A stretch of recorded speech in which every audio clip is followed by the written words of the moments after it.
Hi guys, welcome back to my channel. എൻ്റെ പേര് മനു. എനിക്ക് 24 വയസ്സ്. എൻ്റെ 21 വയസ്സുള്ളപ്പോഴാണ് എൻ്റെ അമ്മ ഞങ്ങൾക്ക് നഷ്ടമായത്. ഒരു കാർ ആക്സിഡൻറ്റ്. പിന്നെ ആ വലിയ വീട്ടിൽ ഞാനും അച്ഛനും തനിച്ചായി. അത്രയും നാൾ ഞങ്ങളുടെ എല്ലാ കാര്യങ്ങളും നോക്കിയിരുന്നത് അമ്മയായിരുന്നു. അമ്മ പോയതോടെ ഞങ്ങളുടെ കാര്യങ്ങൾ ആകെ താളം തെറ്റി. 2 വർഷത്തോളം അച്ഛനെല്ലാം ഒറ്റയ്ക്ക് കഴിയും വിധം ചെയ്തു. പക്ഷേ പിന്നെ അച്ഛനെ എൻ്റെ കാര്യങ്ങളും വീട്ടിലെ കാര്യങ്ങളും എല്ലാം മാനേജ് ചെയ്യാൻ ബുദ്ധിമുട്ടായി തുടങ്ങി. അച്ഛനെ രണ്ടാമതൊരു വിവാഹം കഴിക്കാൻ എല്ലാവരും നിർബന്ധിച്ചു. പക്ഷേ അച്ഛൻ അതിന് തയ്യാറായില്ല. എന്നാൽ പിന്നെ വീട്ടുജോലിക്കായി ഒരു വേലക്കാരിയെ നിർത്താൻ തീരുമാനിച്ചു. അച്ഛൻ ആദ്യം എതിർത്തെങ്കിലും പിന്നെ പതിയെ അച്ഛനും സമ്മതിച്ചു. അടുത്ത ഒരു ഏജൻസി വഴിയാണ് രമണി ചേച്ചി വന്നത്. രമണി ചേച്ചി വയസ്സൊരു 34 കാണും. ചേച്ചിയുടെ വീട്ടിൽ 2 മക്കളും ഭർത്താവുമുണ്ട്. ഭർത്താവിന് അറ്റാക്ക് 2 കഴിഞ്ഞു. അതുകൊണ്ട് തന്നെ ജോലിക്ക് പോയി കുടുംബം നോക്കുന്നത് ചേച്ചിയാണ്. ചേച്ചി വന്നതിൽ പിന്നെ വീട്ടിലൊരു വെട്ടവും വെളിച്ചവും വന്നു എന്ന് തന്നെ പറയാം. എല്ലാം നല്ല വൃത്തിയായി ചെയ്യും. എൻ്റെ കാര്യങ്ങൾ എല്ലാം നോക്കും. രാവിലെ രുചിയുള്ള ബ്രേക്ക്ഫാസ്റ്റ് അമ്മ പോയതിൽ പിന്നെ ഇപ്പോഴാണ് ഞാൻ കഴിക്കുന്നത്. അച്ഛനും കുക്കിംഗ് അറിയാം, എന്നാലും അമ്മയുടെ അത്ര വരില്ല. രാവിലെ ഞാൻ കോളേജിൽ പോയി കഴിഞ്ഞാൽ അച്ഛനും ചേച്ചിയും വീട്ടിലൊറ്റയ്ക്കാണ്. എൻ്റെ അച്ഛനെ കുറിച്ച് പറഞ്ഞില്ലല്ലേ.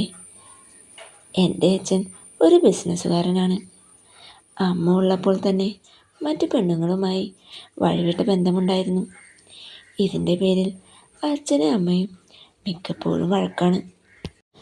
അച്ഛൻ എന്നിട്ടും മറ്റു പെണ്ണുങ്ങളുമായുള്ള ബന്ധം നിർത്തിയിരുന്നില്ല.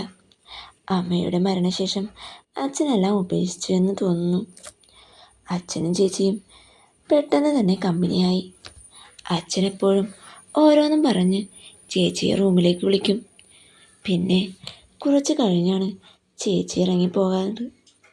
ഇറങ്ങിപ്പോകുമ്പോൾ ചേച്ചിയുടെ മുഖത്ത് പല മാറ്റങ്ങളും ഞാൻ കണ്ടിരുന്നു. എൻ്റെ റൂം മുകളിലായിരുന്നു. ആവശ്യത്തിന് മാത്രമായിരുന്നു ഞാൻ താഴേക്ക് വരാറ്. ചേച്ചി വന്നതിൽ പിന്നെ അച്ഛൻ്റെ മാറ്റം എന്നെ വല്ലാതാക്കി. അച്ഛൻ ചേച്ചിയെ വിളിക്കുമ്പോഴെല്ലാം ഞാൻ ചെവി കോർത്ത് നോക്കും. ചേച്ചി വന്നിട്ട് 3 മാസം കഴിഞ്ഞു. വന്നപ്പോൾ ചേച്ചി നല്ല മെലിഞ്ഞിട്ടായിരുന്നു. ഇപ്പോൾ ആളൊന്ന് മിനുങ്ങിയിട്ടുണ്ട്. നെറ്റി ഇടുമ്പോൾ വ്യക്തമായി മാറ്റം അറിയാൻ കഴിയും. അച്ഛനും ചേച്ചിയും ഭാര്യ ഭർത്താക്കന്മാരെ പോലെയാണ് താഴെ കഴിയുന്നത്. ഞാനുള്ളപ്പോൾ തന്നെ അവരുടെ രീതികൾ എനിക്ക് പിടിക്കാറില്ല.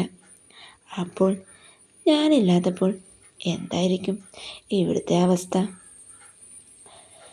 പല രാത്രികളും ഞാൻ ഉറങ്ങാതെ അവരുടെ പ്രവൃത്തികൾ കണ്ട് ഞാനും ആസ്വദിക്കാറുണ്ട്. അമ്മ പോയതിൽ പിന്നെ അച്ഛൻ്റെ ആവശ്യങ്ങൾ ഇപ്പോഴാണ് നടക്കുന്നത്. അതിൻ്റെ മാറ്റം അച്ഛന് കാണാനുമുണ്ട്. ചേച്ചിയാണെങ്കിൽ ഭർത്താവിന് വയ്യാത്തത് കൊണ്ട് ഒന്നും കിട്ടാത്ത പോലെയാണ് ഓരോന്ന് കാട്ടിക്കൂട്ടുന്നത്. എന്നാലും ഈ പ്രായത്തിലും അച്ഛൻ നന്നായി തകർക്കുന്നുണ്ട്. അതൊക്കെ കാണുമ്പോൾ ഞാനും സ്വയം ഓരോന്ന് ചെയ്തു നോക്കാറുണ്ട്.